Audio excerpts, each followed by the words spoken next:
আসসালামু আলাইকুম। কেমন আছেন সবাই? ইনশাআল্লাহ আশা করি ভালো আছেন। আলহামদুলিল্লাহ আল্লাহ পাক আমাকে ভালো রাখছেন। সম্মানিত ভিউয়ার্স, আমার ভিডিওর নিচে যাকে দেখতে পারতেছেন বা যাদের দেখতে পারতেছেন তাদের কম বেশি সবাই চেনেন। টিকটকার মামুন অ্যান্ড তার লায়লা, কে না চেনেন তাদেরকেই বিউটিফুল কাপল। তো যাই হোক, বিষয় এটা না যে আ তারা সবচাইতে সুন্দর জুটি। আমার কথা হইছে যে এই সেই লায়লা, সে কিনা লক্ষ লক্ষ মানুষের কত বাজে ধারণা, কথাবার্তা শুনতেছে, কত নেগেটিভ চিন্তাধারা মানুষে করতেছে, কত গালাগালি করতেছে। তারপরেও সে মিডিয়া ছেড়ে যাইতেছে না। সেটা একান্তই তার পার্সোনালিটি, এটা নিয়ে কোনো কথা বলব না। এবং এই সেই টিকটকার, তার নাম আব্দুল্লাহ আল মামুন ওরফে প্রিন্স মামুন, যাকে বলে সবাই চিনি। সম্মানিত ভিউয়ার্স, এই সেই প্রিন্স মামুন, যার উপরে কয়েকটা মামলা একাধিক এখনো রানিং চলতেছে এবং ওয়ারেন্ট নাকি জারি হয়ে রয়েছে, তার উপরে গ্রেফতারি পরোয়ানা কিন্তু জারি আছে। যাই হোক, মূল টপিকে কথা বলি। সম্মানিত ভিউয়ার্স, প্রথমেই ক্ষমা প্রার্থী, আমি সকলের কাছে ক্ষমা চাই যে আপনারা কিভাবে কি কথাগুলো নেন বা কিভাবে অ্যাকসেপ্ট করেন, আল্লাহ পাক ভালো জানে। তবে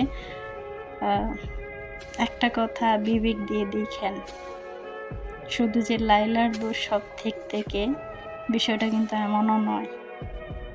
এই মামুনের কি অপরাধ নাই? সে কি অন্যায় করে নাই? সে কি বুঝদার হয় নাই তখন? বা এখনো কি বোঝে নাই সে? হয়তোবা উত্তরে আপনার ভেতরে এতটুকু আসতে পারে যে হ্যাঁ, অবশ্যই বুঝদার মানুষ সে, এবং অন্যায় যে করছে সেটা কেউই ১০০% মানতে চান না। এই মামুনের দোষ কোন দিক থেকে নাই আপনি আমার বলেন?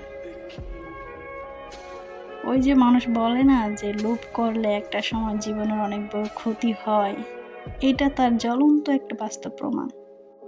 যখন লায়লা তাকে লক্ষ লক্ষ টাকার গাড়ি গিফট করতো, লক্ষ লক্ষ টাকার আইফোন গিফট করতো, এত দামি দামি পোশাক-আশাক পরাইতো, কিংবা এত ভালো ভালো দামি দামি রেস্টুরেন্টে নিয়ে খাবার দাবার খাওয়াইতো, তখন তো লায়লা খুব ভালো ছিল। তখন তো বৈরাবিডি মনে হয় নাই ওর কাছে। ইভেন সে বেড শেয়ার করতে চাইলে তাও অ্যাকসেপ্ট করে নাই, আস্তাগফিরুল্লাহ।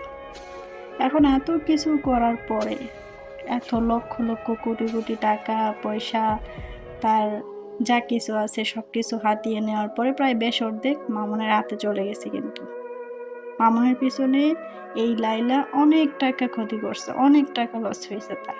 সেটা আমরা হয়তো বা একটু হইলেও সবাই জানি।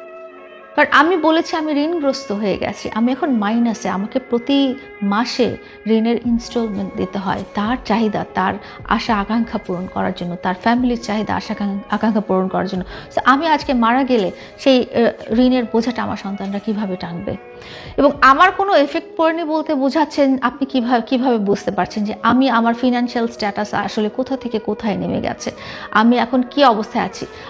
আমি তো জীবনের শেষ পর্যায়ে, এবং এই জীবনের শেষ পর্যায়ে একটা এতিম মানুষকে নিয়ে এভাবে ট্র্যাপে ফেলে এভাবে প্রতারণা না করলেও কিন্তু হতো। তবে পাশাপাশি আমরা এটাও বলি যে মামুনের অল্প বয়সে, এখনো মনে হয় যে ২২-২৩ বছর কিংবা ২৪ বছর এরকম হবে। তার এই অল্প বয়সে তাকে এত হেনস্থ করা কিংবা হয়রানি করাটা ঠিক হইতেছে না একদমই। কিন্তু তার সাথে যা কিছুই হইতেছে একদম উপযোগ্য হিসেব অনুযায়ী হইতেছে। আমরা একটু যদি মাথা খাটিয়ে দেখি তাইলে কিন্তু ঠিকই বুঝতে পারবেন সবাই। এতগুলো মামলা মোকদ্দমা করার কি আছে? সে তো আত্মসমর্পণ করতে পারত। আত্মসমর্পণ করলে কি সে ছোট হয়ে যেত? সে যখন লায়লার কাছ থেকে এত কোটি কোটি টাকা হাতিয়ে নিছে, এত কোটি টাকা গাড়ি, বাড়ি, তারপরে অনেক কিছুই যখন নেওয়ার ছিল, তখন তো তার এগুলো মনে থাকে নাই যে পরবর্তী সময়ে এমন কোনো কিছু হইতে পারে কিনা? সম্মানিত ভিউয়ার্স, সবার দিকটা একটু ভাইবেন। আমি জানি হয়তোবা আমরা এটা সবাই দেখতেছি বা বিশ্বাস করি যে লায়লার অনেক টাকা আছে এবং সে বিভিন্ন ভালো ভালো পজিশন থেকে চাকরিও করে। তার টাকা থাকা বা না থাকা বিষয়টা ওরকম না। তার সাথে যে অন্যায় করা হয়েছে, অবিচার করা হয়েছে, সেটা একটু হইলেও বিবেক দিয়ে দেখেন।